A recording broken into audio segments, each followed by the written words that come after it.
Napakaraming dahilan para ang tao ay maging malungkot. Kaya dapat pinag-iisipan kung paano nga ba sumasaya. Ang ating pag-aaral ngayon, ating pinamagatan, How to be Happy, at meron na agad initial na prescription, Praise the Lord. Purihin ang Panginoon, at yan ay isa sa mga pinakatiyak na paraan para lumigaya ang tao. Salamat Panginoon dahil pwede namin kayong purihin. Marami kaming dahilan para purihin kayo. At ang pagpuri sa inyo ay may himala na ginagawa sa aming puso. Sa sandaling ito, pakalinisin niyo po kami, patawarin niyo po kami sa mga kasalanan namin, mga nagagawa namin, Panginoong, di kalugod-lugod sa inyo. Ano man ang pagsisikap namin, kinakapos kami, salamat na lang sapagkat nakalaan ang inyong pagpapatawad, ang iyong paglilinis. Hinahanap namin ang iyong kaluwalhatian, O Diyos. Magpakilala po kayong lalo na. Ang Espiritu po na nakatira sa amin, buhayin mo, gisingin, pasiglahin. Maging ang aming mga lupang katawan, pasiglahin niyo po ang aming isip at magkaroon kami ng napakagandang pakikipanayam sa inyo. Nawangin niyo po mga katuruan ngayon, baunin namin buong buhay, matandaan namin, pakinabangan namin. Nawa tanggapin niyo rin ang daladala namin mga papuri, awit, mga handog sa iyo, O Diyos, sa ating pagtatagpo dito sa inyong bulwagan. Bigyan niyo po kami ng pagpapala. Habi na kami naman patuloy na nagbibigay sa iyo ng papuri, pasalamat, mga handog. May this godly and heavenly exchange, O God, glorify you and bless us, your people. Protect us from all illnesses, protect us from all works of evil men and evil spirits. Protect our loved ones who are not with us right now. May your peace, your glory, your joy be upon us. In the name of your Son, Jesus, our healer, we pray. How to be happy? First of all, we must recognize the need to be happy. There's really such a great need.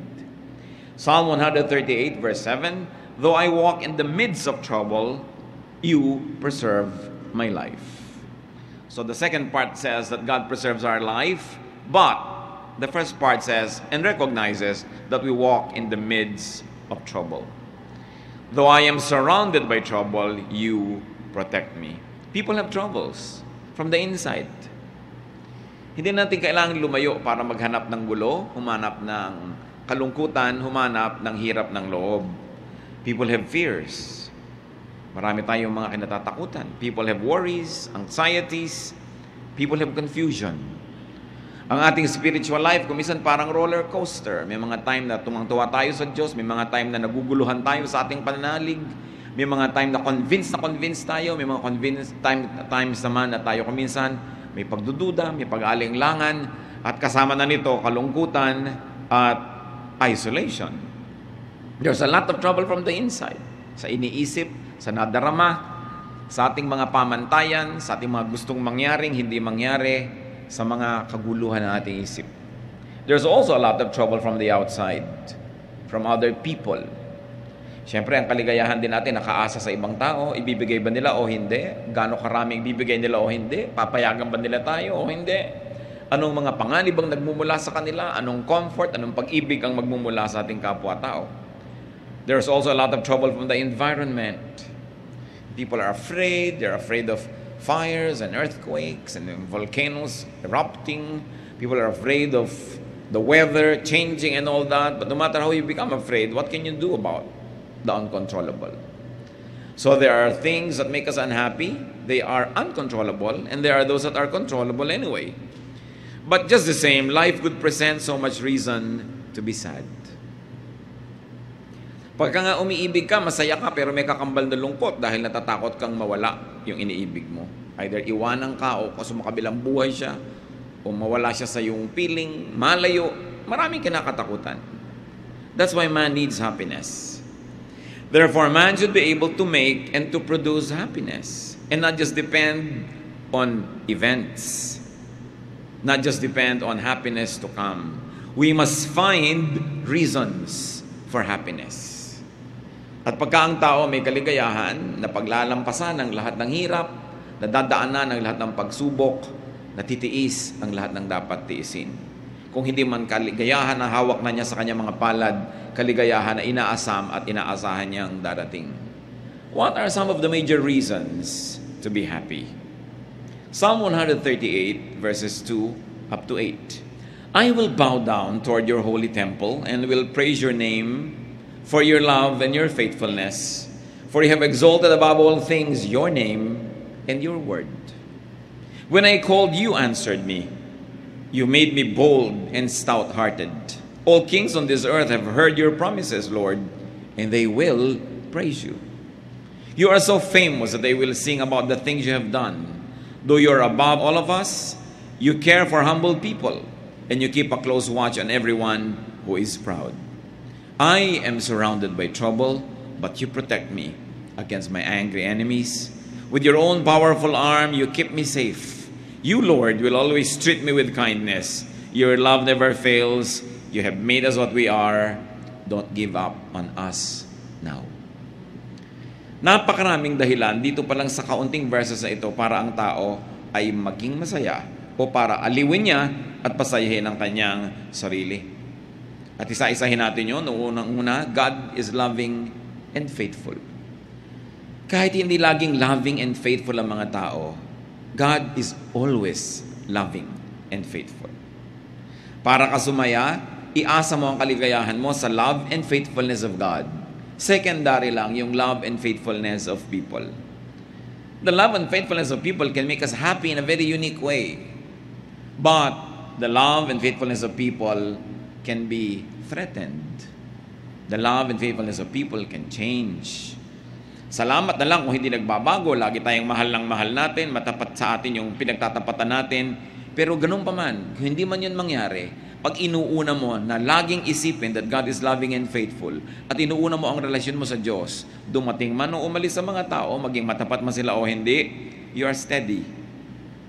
You are shaken, of course, but you are never broken. You are never totally destroyed when God is in the center of your life. Because of God, people could be loving and faithful too. Kung ang Diyos na lumikha sa atin at ang Diyos na may espiritu nakatira sa atin ay mapagmahal at matapat, therefore, lahat ng taong tinatahanan ng kanyang espiritu ay kaya ring maging mapagmahal at matapat. At kung marami tayong kalungkutan na tinatamasa dahil hindi tayo mahal o hindi matapat sa atin ang mga minamahal natin, dapat baligtarin natin yon. We cannot control other people, but we can control ourselves.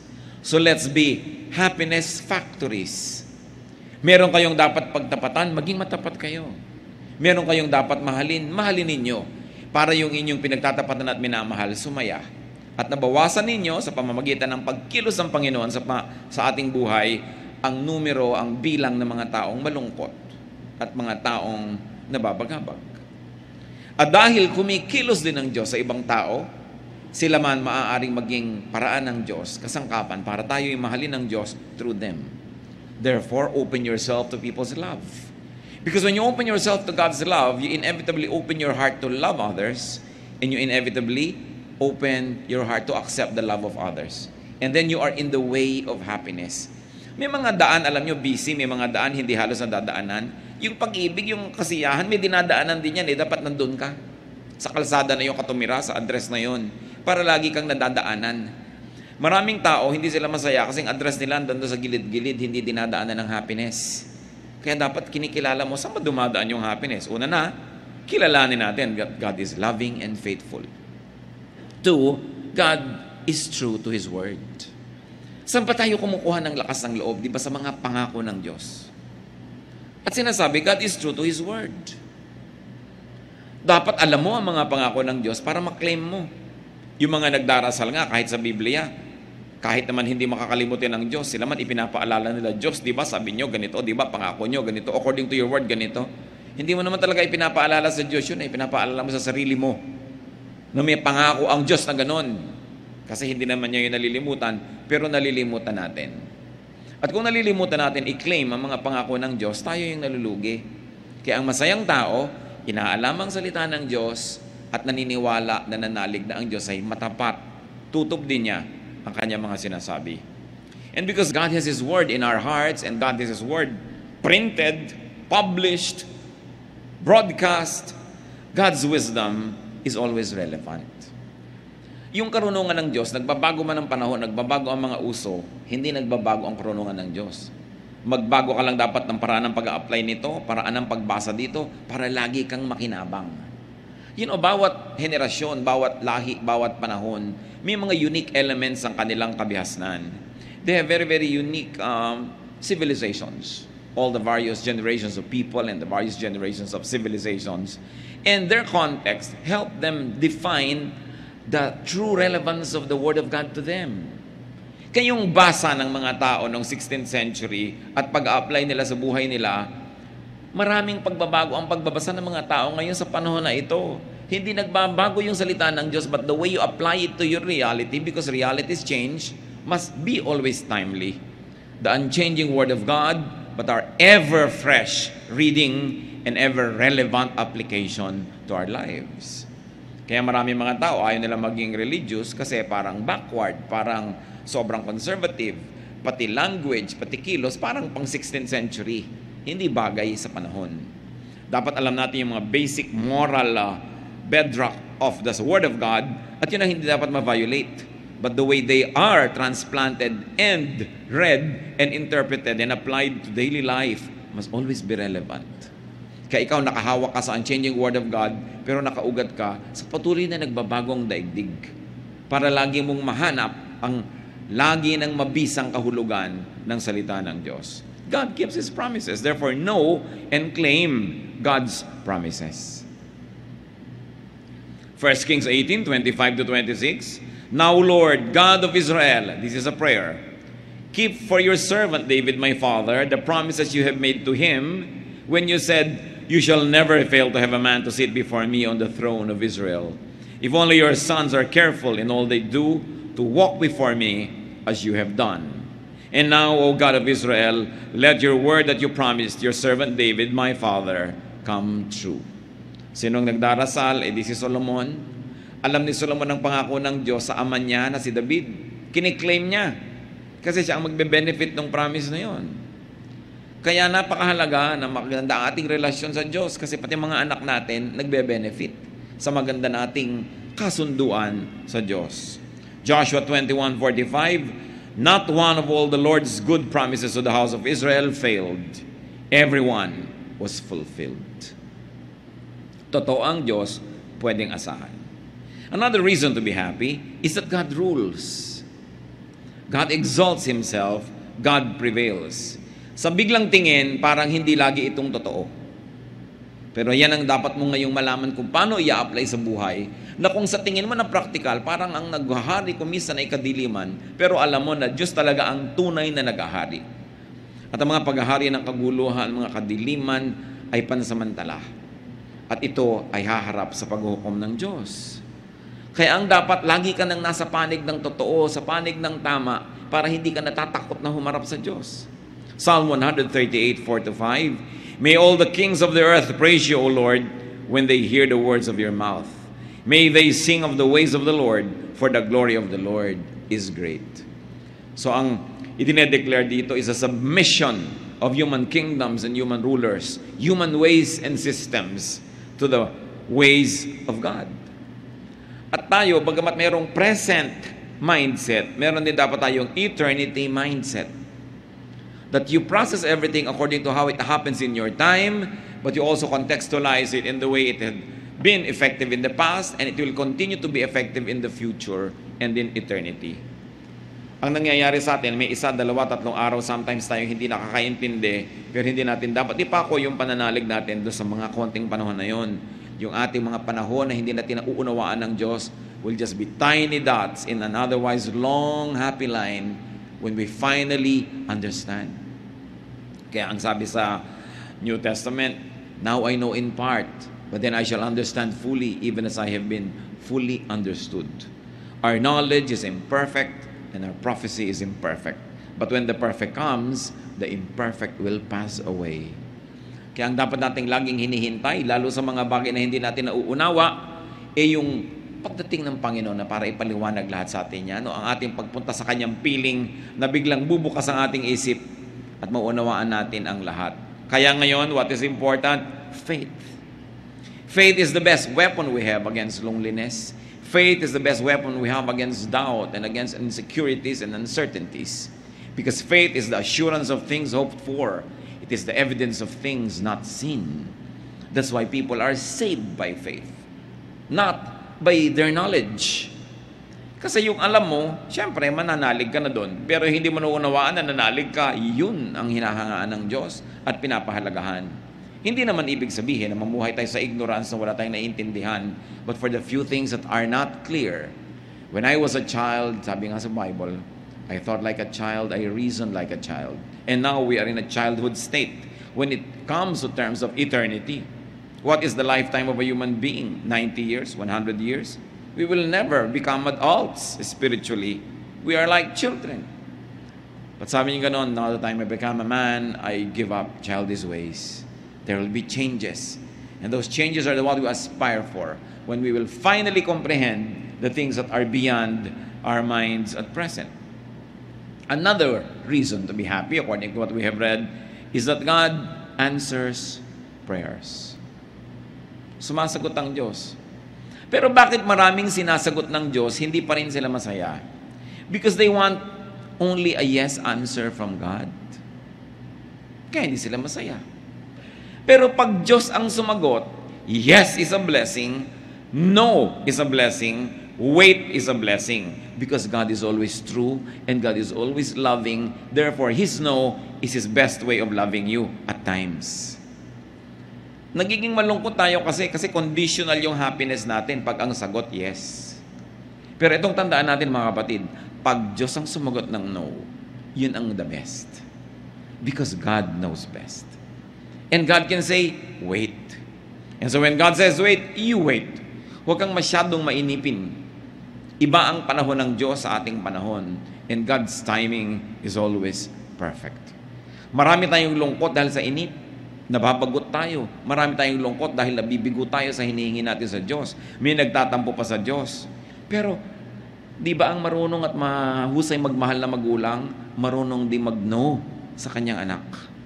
Hindi lahat ng hinihingi ng anak mo na sa kanyang limitadong pananaw ay mabuti sa kanya, ay ibibigay mo.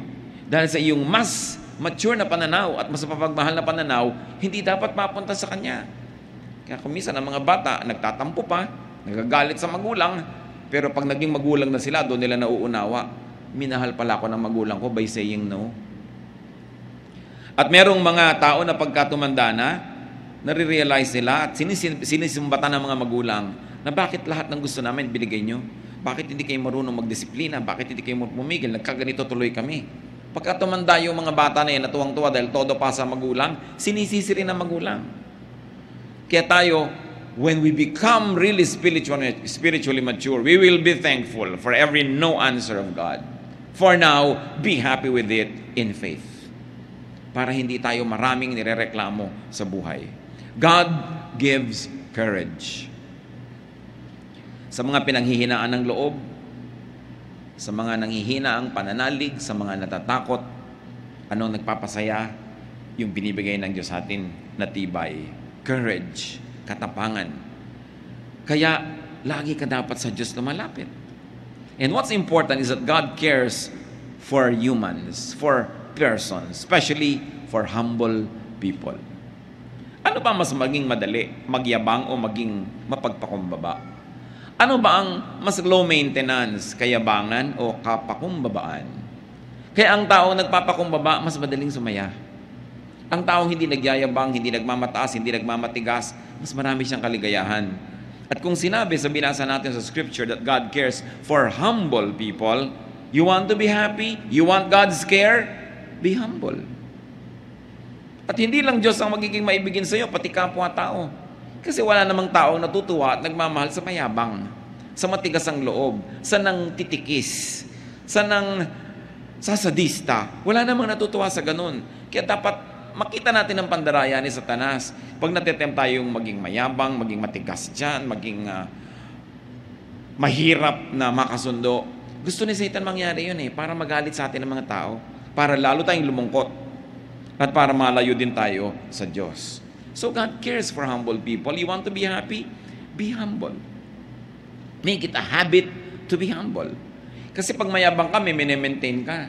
Pag mini-maintain ka, nakaka-insecure, baka hindi mo lagi ma-maintain. Nadadagdagan ang mga nervyos mo sa buhay. God keeps the proud in check. Why should that make you happy? Because if you're the one being proud, God prunes you and corrects you para hindi ka lalong lumala. Ang palo ng Diyos, isa na naman yung paraan ng pag-ibig. Napalo ka dahil mahal ka. Yung bang anak ng kapitbahay na hindi mo mahal, papaluin mo pag gumagawa ng mali? Hindi mo naman mahal yun eh. Pero yung mahal mo, papaluin mo. At pag pinapalo tayo ng Diyos, siya ang unang-unang nasasaktan, tulad din ng magulang na namamalo ng anak. Liban na lang yung mga magulang na sa sobrang galit, gumaganti na lang talaga, ng bugbog na lang ng anak dahil ng galit, nagalit siya. Pero yung kalmado ka, papaluin mo, mahirap gawin yun.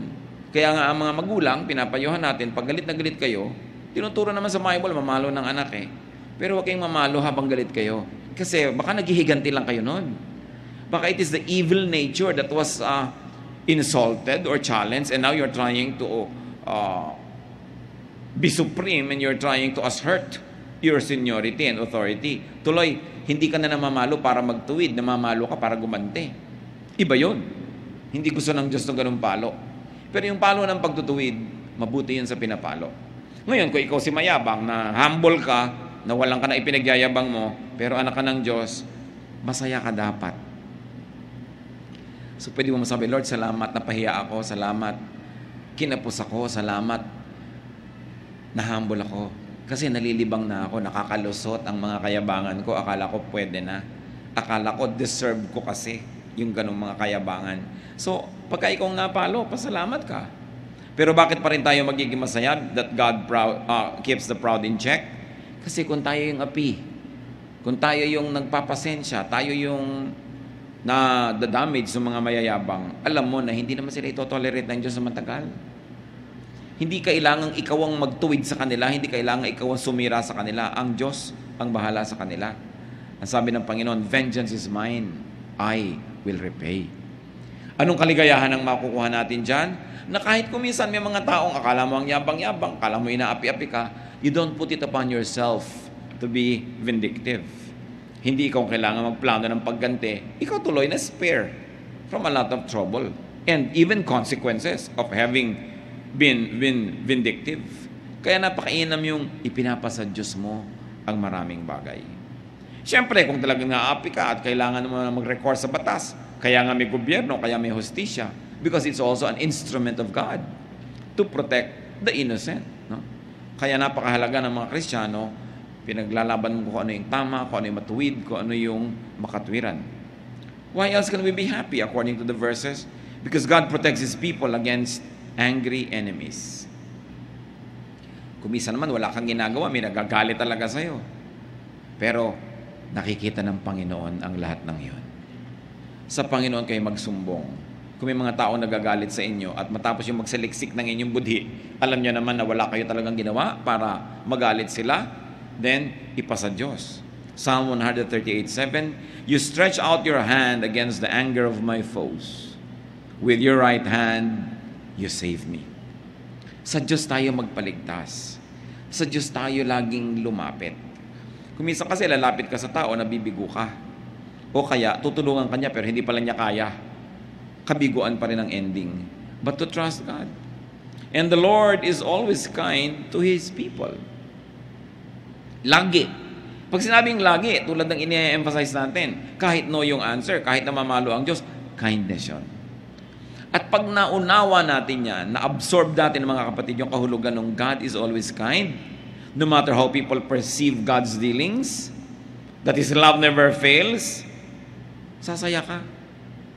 Kung hindi ba totoo ang lahat ng ito, look mga kapatid, buhay pa tayong lahat.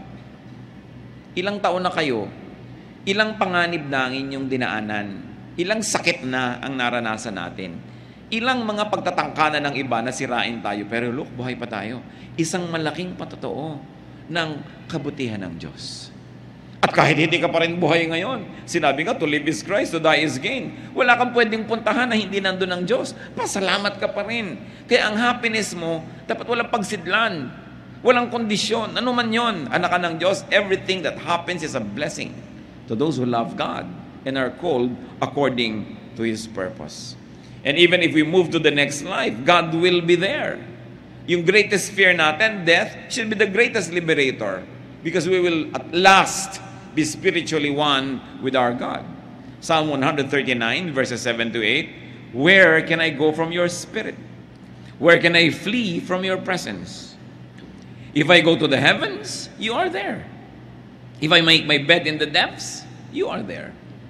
Sa pusudodan ng dagat, nandun ka. Sa kataas-taas ang langit, nandun ka. Paano kita tatakasan?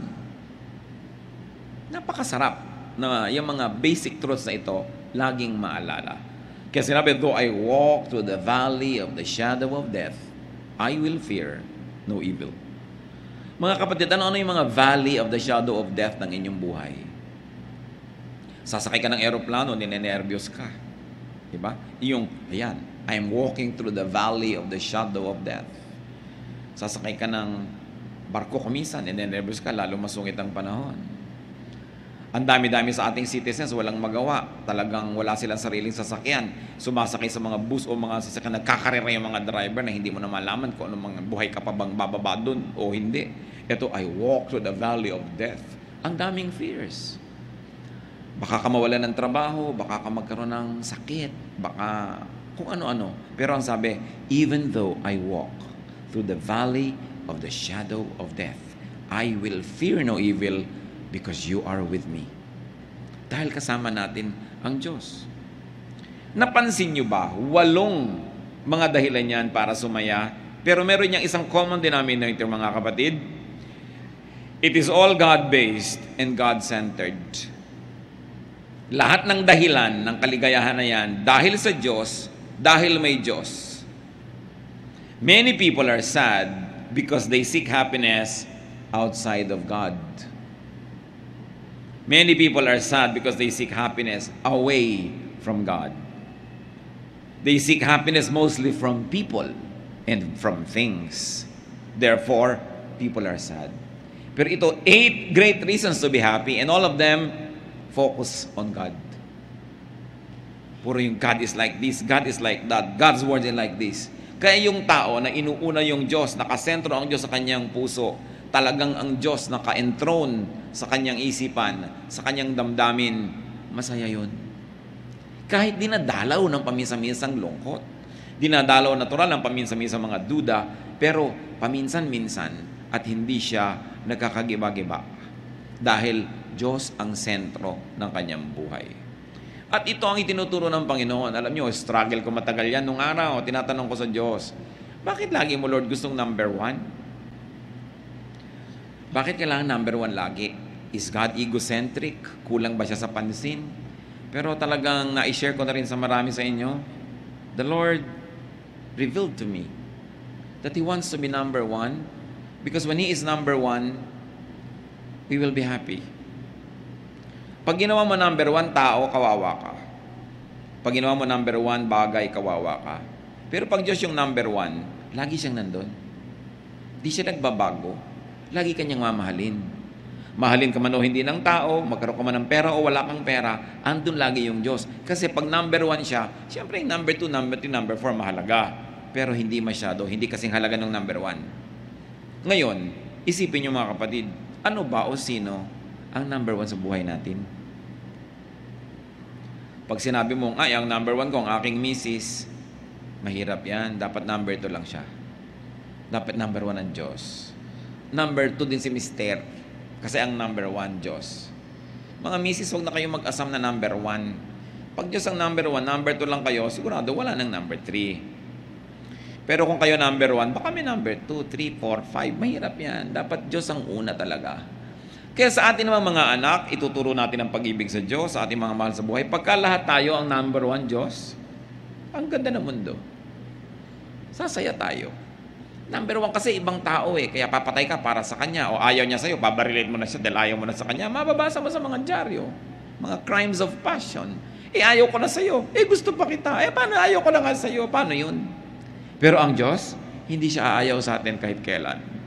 Lagi niya tayong gusto. Kahit kumisan tayo pa yung umaayaw. At yung pag-ibig na yon, isa sa mga pinakamahiwagang pag-ibig, madaling sabihin pero mahirap unawain. Kasi hindi naman kinakamot ng Diyos ang likod mo, no? Pagka kumakate, hindi ka naman niya inaabutan ng malamig o mainit na inumin. Hindi ka naman niya binibigyan ng diretsahan ng pera o karinyo. Kaya kuminsan nalilimot natin yung ganong uri ng love affair that we should develop. Ang lagi nating inuuna, yung nakikita ng mata, yung nararamdaman ng balat, yung andyan. But remember that though we are bodies, we are also spirits.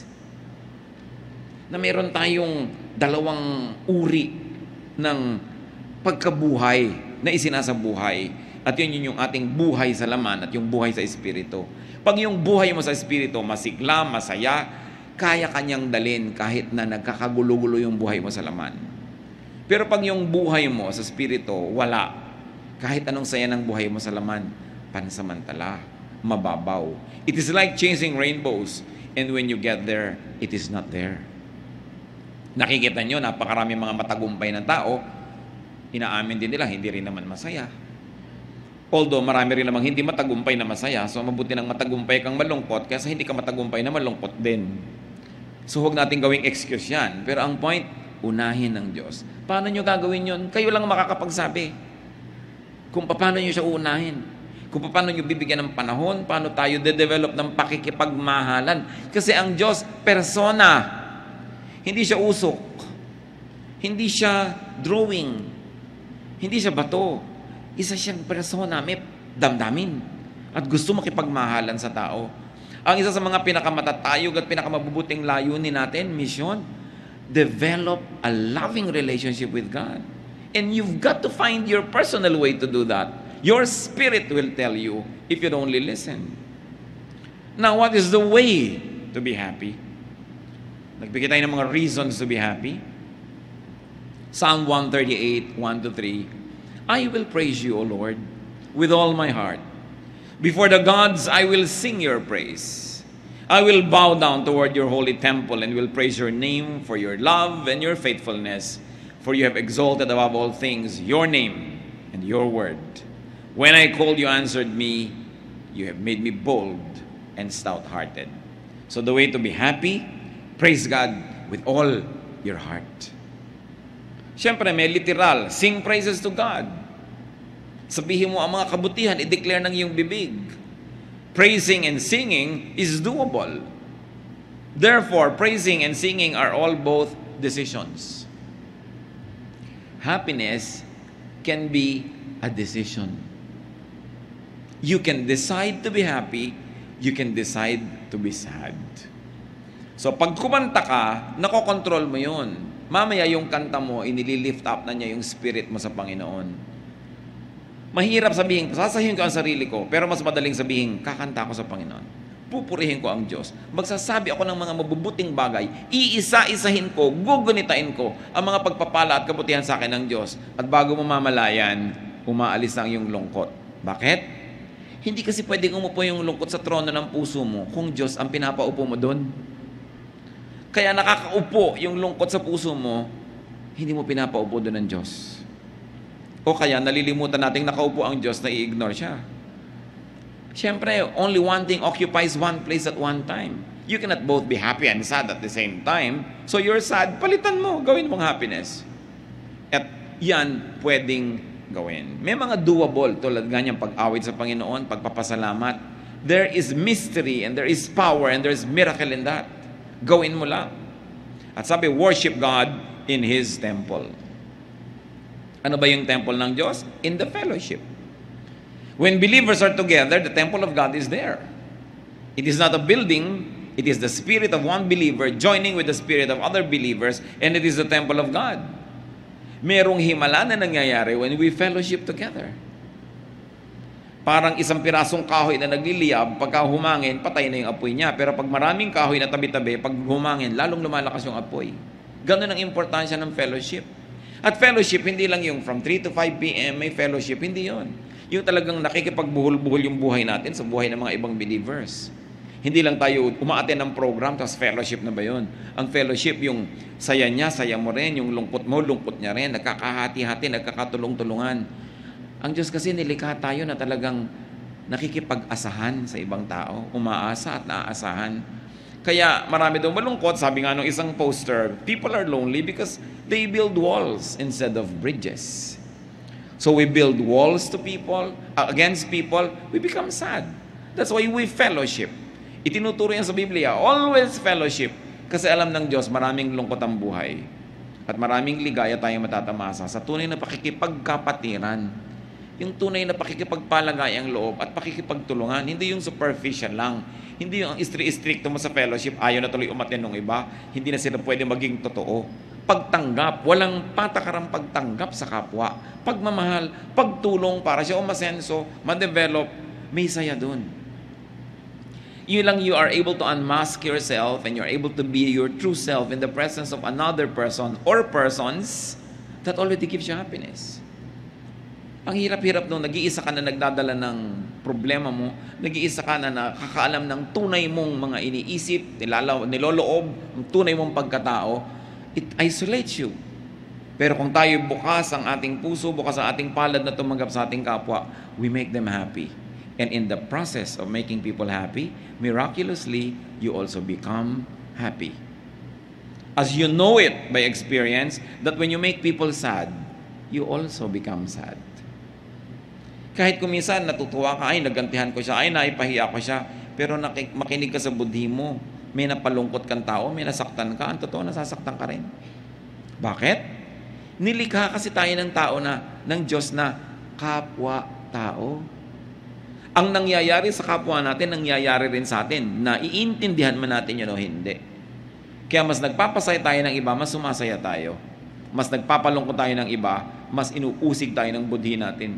Kung minsan, gasgas na yung budhi na yun, hindi na malinaw, pero meron ka pa ring heavy feeling na hindi mo malaman kung bakit, kasi may atraso ka pala sa iba. Ang isang pinakamabisang paraan para sumaya, magpasaya ka ng iba.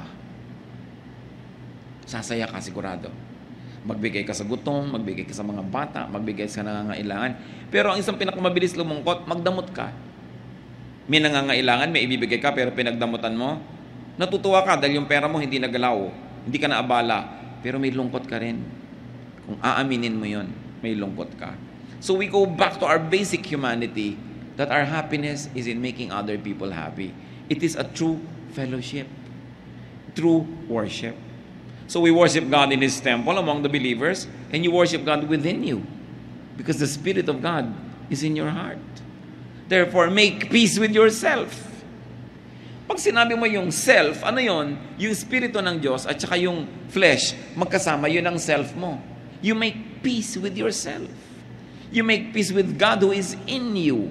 Makinig sa usig ng budhi, makinig sa konsyensya, at kailangan matuto ka rin na tanggapin ang iyong sarili so that you are at peace with yourself.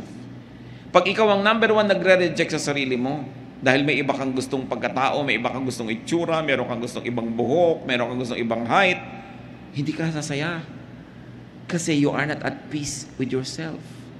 We are not perfect. We must move from glory to glory. We must improve and improve and improve, but you begin with accepting yourself. Maraming lungkot kasi we are on denial. Hindi natin ina-accept ang sarili natin. At pag hindi natin ina-accept ang sarili natin, paano natin na-acceptin ng iba? There is genuine liberation in being accepted and in accepting others. How else to be happy? Ask help from God. First and foremost. God dapat una. Yung iba kaya lang nagdadasal pag wala nang magagawang iba. Ay, wala na tayong pwedeng kailangan magdasal na lang tayo. Dapat unahin ang Panginoon. Because He answers prayers according to what we have read. Make God your first, not your last resort. And be humble, as we have said. The humble can be much, much happier. Because God is soft-hearted to the humble. James 4:6. But He gives us more grace. That's why Scripture says, God opposes the proud, but gives grace to the humble. In 1 Peter 5:6, humble yourselves, therefore, under God's mighty hand, that He may lift you in due time. Happiness is more easily attainable in humility.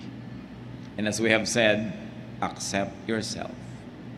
Accept your life. It doesn't mean na huwag ka na mag-ambisyon na improvein yan. It doesn't mean na huwag ka na magkaroon ng mga pangarap na makalaya sa kung anuman ang gumagapos sa iyo ngayon. But for the time being, accept your reality. Do what you can to change it for the better. But while the better is not yet achieved, be happy with your reality. Do not live in denial. Kailangan tanggapin mong, eto ang buhay ko ngayon. Gusto ko napakarami sanang halamanan, pero nakatira ako din sa kaprasong bahay na ito, so maglalagay ako ng halaman sa lahat ng floor wax. May halaman ka na rin. Hindi pa lang nga marami. You can alter your reality and you can create your reality. Yung mga Japanese, dahil sa dami nila, siksikan, dami ng populasyon, they have developed have privacy in the mind. Yung nasa loob lang nila yung privacy nila. Nasobrahan nga, kaya marami, nagpapakamatay nalulungkot masyado. Pero ibig sabihin, close your eyes and you can be alone though you're in a crowd. The way you think, the way you react to your environment will make you happy or sad. God made you as you are. Psalm 138:8, the Lord will fulfill His purpose for me. Your love, O Lord, endures forever. Do not abandon the works of your hands. So pinapaalala, nung umaawit dito, huwag mong pababayaan, Diyos, ako na ikaw naman ang lumikha. Ganito naman ako kasi nilikha mo kung ganito, di ba? Sino bang lumikha sa atin, di ba, Diyos? Pero dahil nga sa nangyari sa humanidad na nalayo sa Diyos, so minsan sa iba sa atin, mas malayo, mas malapit sa image of God. So lahat tayo dapat lumapit ng lumapit. Pero your basic humanness and humanity, hindi naman creator si Satan eh. It's God who created us. So, sabi niya, do not abandon the works of your hands. Ako, O Diyos, ay gawa mo. So, turuan mo ako kung paano ko mabubuhay ng masaya, maka-Diyos, maka-tao, na ako ay ako. Na hindi ako yung iba. Na hindi ko pinipilit maging iba ako kasi ako ay ako at gawa mo ako. Although, I will improve myself and I will continue to change from glory to glory, but I will begin with accepting na kayo ang gumawa sa akin. Kaya ako ganito, ginawa niyo ako. At kung tayo mga kapatid, ay magkakaroon din ng ganyang paningin sa iba. Kaya ganyan yung nanay mo, kaya ganyan yung tatay mo, kasi ginawa siya ng Diyos. Pero ginawa ka, pero anong reaction mo sa buhay? Kaya kung minsan sumasama yung ugali natin, ginawa kang ganito, pero nagre-react ka differently. That's why kahit parehong tao na merong basic na training, basic na childhood together, ano nangyayari? Nagkakaiba-iba sila. Kasi iba ang pagproseso mo, iba ang pag-react mo.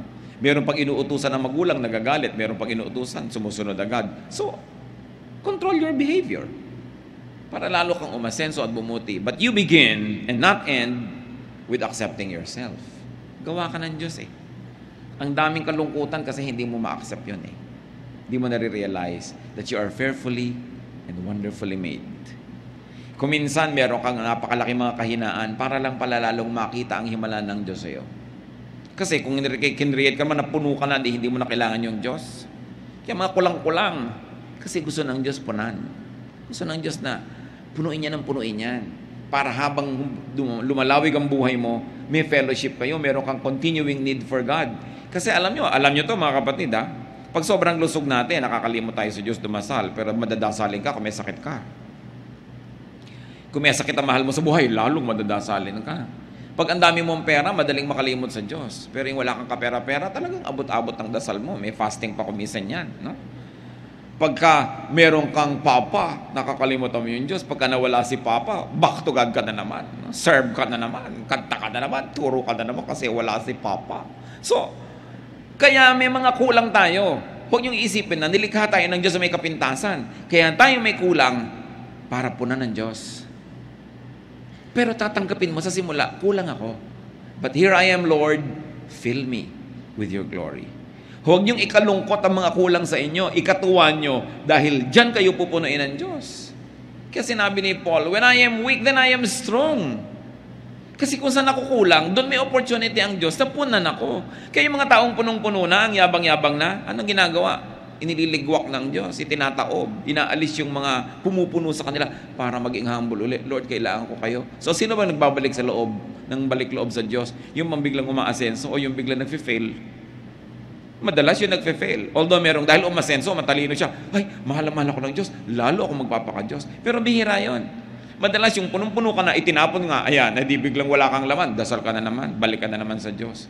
Kaya pagka naitapon na ganun yun, di ba, laging loving ang Diyos, lagi siyang tama. Sabi mo, Lord, bakit meron ako na wala pa? Kasi nalilimutan mo na ako Bumalik ka. Come back to me and I'll come back to you, sabi ng Panginoon. Return to me and I will return to you and I'll fill you again. Pupunin uli kita, siksik, liglig, umaapaw. Pero kailangan, nandiyan ka, ready to be filled. Masarap yung ganun. So, sino ang nakakatanggap talaga ng mga himala? Di ba yung nakakasakit? Yung lagi naman malusog. Di naman nila alam na everyday himala yun na nami-maintain. Kaya, hindi ko sinasabing ibigin natin na maging kulang, maging may sakit, maging mahirap. Pero kung yun ang kalagayan mo ngayon, yun ang reality mo, huwag mo ireklamo. Ipagpasalamat mo na may opportunity kang lumapit sa Diyos. At ang Diyos ay nalalapitan, at ang Diyos ay sumasagot sa panalangin, at pupunuin ka niya. Ngayon, ang panalangin at ang tunay na pananalig, hindi ka pa pinupuno, nagpapasalamat ka na because you know that God is faithful. Then nawawala yung lungkot mo. Hindi mo lang sinapsychologize ang sarili mo dyan. Totoo yan. Pinanghahawakan. Kasi sa nananalig, ang iniisip pa lang niya, totoo na. Kaya faith is very important. It is very, very crucial. There is so much reason to be unhappy, but there is much more reason to be happy. There is a way to be happy. Praise God. What does it take to praise God? Count your blessings. Thank God and praise God. And when you do that, God will change your mood. Psalm 30, 11 to 12. You turned my wailing into dancing. You removed my sackcloth and clothed me with joy, that my heart may sing to you and not be silent. O Lord my God, I will give you thanks forever.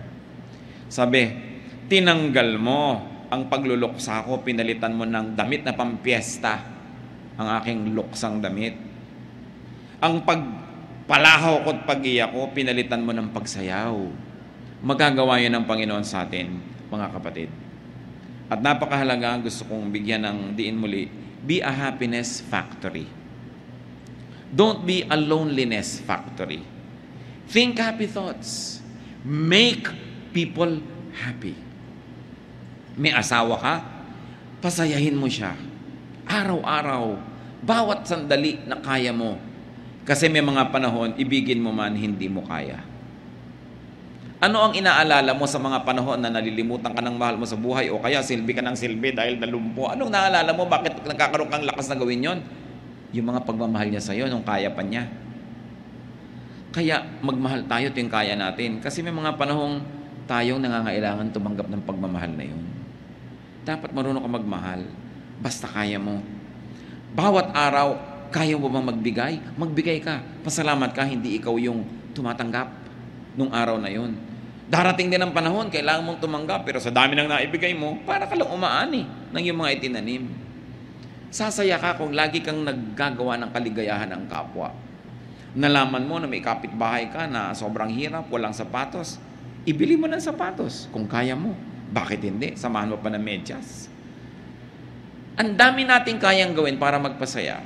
Sa inyong mga kotse, maglagay lang kayo ng grocery bag, konting tinapay, konting pagkain.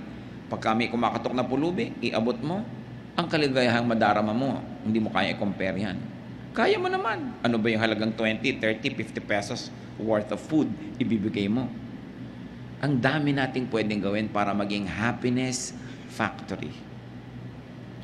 Mga anak, isipin yung mga magulang nyo, paano nyo sila papasayahin? Ipinapasyal, binibigyan ng panahon. Of course, dapat yung sustentuhan, lalo't matanda na, pero hindi yung sapat.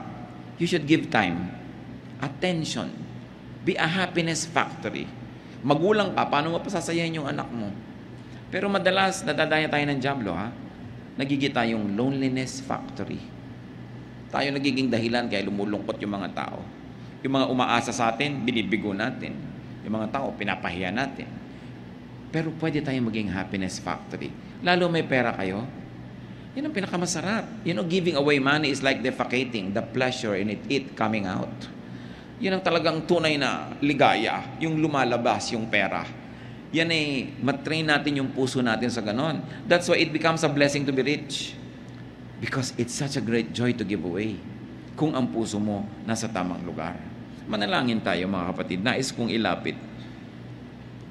Kung sino man ang may mga sobrang mga kalungkutan sa buhay, Kung sino man sa atin ngayon ang magsasabing, pag in-average ko yung buhay ko, masasabi ko, malungkot ako. Mas malungkot kaysa masaya. Nais kong ipanalangin ng sino mang magsasabi sa Lord na, Lord, kulang po ako, punan niyo ako. Nagkakatipon-tipon tayo mga kapatid para pagpalain ng Diyos. Gusto ko ngayong ipanalangin at nananalig akong didinggin tayo ng Diyos. Hihipuin ang ating mga puso. Sino man ang ngayon nagsasabing, ang dami-dami kong kalungkutan, gusto kong sumaya at sa Diyos ako lalapit. At nais ko sa ilang saglit, manalangin kayo ng personal na panalangin sa Diyos. Ano man ang gusto niyong sabihin sa Kanya tungkol sa kalungkutan o mga kalungkutan ng buhay niyo. Let's be alone with God. God hears and God heals. Aming Ama sa langit, Ama ng aming Panginoong tagapagligtas na si Jesus, Diyos na lumikha sa amin, Diyos na lumikha ng langit at lupa. Kinikilala namin ang paggawa mo sa amin. Kinikilala namin ang aming mga kakulangan, maging aming pagkukulang at likas na mga kulang sa amin. Lahat ng ito, Panginoon, sa iyong paanan namin dinadala, O Diyos Ama. Kayo ang nakababatid ng laman ng bawat puso na narito ngayon. Kayo ang nakakaalam ng dahilan ng pagtayo. Alam nyo ang punot dulo, ang pinagmulan at tutunguhan ng aming mga lungkot. Dalangin namin sa iyo, Panginoon, pawiin mo po ang mga ito sa iyong mapaghimalang paghipo sa aming puso. Bunutin mo ang mga malalalim na ugat ng kalungkutan sa aming buhay at palitan mo ito ng tanim na kaligayahan. Mag-ugat sa aming puso at sa aming espiritu ang kasiyahan, kagalakan, kasayahan. Turuan mo kami, Panginoon, na maging instrumento mo, na maging happiness factory. Na sa aming kalungkutan, unahin namin yung lungkot ng iba. At sa pagpapasaya namin sa kanila, pasayahin mo rin kami. Dalangin namin, Panginoon, ihayag mo rin sa amin, nakatayo man ngayon o hindi, ang anak mo. Ihayag mo kung paano kami nagiging loneliness factory. Kung paano kami nagiging kasangkapan ng dyablo na magpalungkot sa iba imbes magpasaya. Kung paano kami pumapayag na kami magamit na maging instrumento ng kalungkutan, ng hirap ng loob. Patawarin mo po kami, Panginoon, sa aming mga pagkukulang. Patawarin mo kami sa aming mga ginagawang nakakapagpalungkot sa aming kapwa na pwede naman naming hindi gawin. At bigyan mo rin kami ng lakas na makapagpasaya. At sa paggawa namin ng lahat ng ito, sa pagsunod namin sa iyong kalooban, Panginoon, paghimalaan mo ang mga anak mo ngayon na ito. Hipuin mo ang puso, Panginoon, pahirin mo ang luha sa pisngan ng iyong mga anak. Patibayan mo ang aming pananalig. Pawiin mo ang aming mga kalungkutan. Palitan mo ng kaligayahan, O Diyos. Buksan mo ang aming mata para makita namin ng maraming dahilan para kami sumaya. Tanggalin mo ang mga bumubulag at tumatakip sa aming mata para hindi namin makita ang mga blessing mo. Tanggalin mo yung mga piring namin, Panginoon, na nagpapadilim sa aming isip, nagpapalungkot sa amin at nagbibigay ng mga insecurities because we forget that you are God and you're in heaven and you're God of all gods and that, O Lord, you love us and you're always faithful to us. Patatawarin mo rin kami kung nakakagawa kami, Panginoon, ng mga tao o bagay na number one at kayo napapaurong sa malayo na priority namin. Ibalik mo ang init ng pag-ibig namin sa iyo at ibalik mo rin ang init ng pag-ibig mo sa amin, Panginoon. Gaya ng mga bagong nananalig sa iyo kung gaano nag-aapoy ang pananalig, ang paglilingkod, ang kaligayahan, gawin mong gawin totoo ito sa buhay ng mga anak mo ngayon. At nawa, Panginoon, sa muli naming paglapit, pakikipagkasundo, pagkilala ng pangangailangan, yung kalooban mong maganda, yung kalooban mong kaibig-ibig, maghanap sa aming buhay. Mga kapatid, manalig kayo, tanggapin nyo mula sa langit ang hinihingi nyo ngayon sa Panginoon. Ang pag-alis, paglalaho ng inyong mga kalungkutan at pagpalit ng kapayapaan, kaligayahan, katiwasayan. Maghari nawa sa inyong mga puso ang tahimik na buhay. Makatulog nawa kayo ng mahimbing pag kayo humihiga. Makakain nawa kayo ng masarap pagka kayo nasa hapagkainan. Sumaya nawa ang inyong mga buhay at sa panahon ng mga kalungkutan, huwag kalimutan na ito'y pansumandali at ang Diyos nagbibigay ng saya at ng lungkot din. Pero ang makilala nyo, yung lungkot na nanggagaling kay Satanas, tanggihan ito. Pero ang lungkot na pinapayagan ng Diyos, tanggapin, sapagkat ito'y nakakapagpadalisay ng ating pagkatao. Panginoon, ipakilala mo sa amin yung nagmumula sa inyo at matanggap namin para sa ikabubuti ng aming espiritu. At sa ilang saglit, muli, personal makipagniig sa Diyos, pakinggan ang udyok ng Espiritong Banal para tayong magsaya sa buhay at lalo tayong maging kasangkapan, maging happiness factory. Be alone with God for a while.